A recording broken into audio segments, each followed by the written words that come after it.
কোরআন শরীফে আছে, আল্লাহ বলছে যারা নামাজ পড়ে না, মালাকুল মউত আজরাইল খোদার কসম জান কবজের সময় কলিজা থেকে রুহুটা টান দিয়া ছিঁড়া ফেলবে, একটু টান দিয়া ছিঁড়া ফেলবে।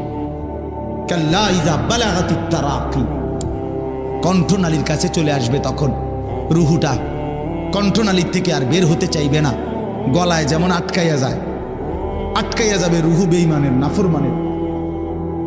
তো ফেরেশতা আল্লাহর নবী বলেন মালাকুল মউত আজরাইল টাইনা হেসরাইয়া ছিঁড়া ছিন্ন ভিন্ন করে রুহুটা টেনে বের করবে। কেন এমন করলো? এমন নির্মম মৃত্যু হলো কেন? এমন ভয়ানক মর্মান্তিক মৃত্যু কেন হলো? কোরআন শরীফ আল্লাহ সরাসরি বলছে ফালা সাদ্দাকা ওয়ালা সাল্লা, কারণ হলো সে আমি আল্লাহকে বিশ্বাস করে নাই, ওয়ালা সাল্লা এবং কি করে নাই,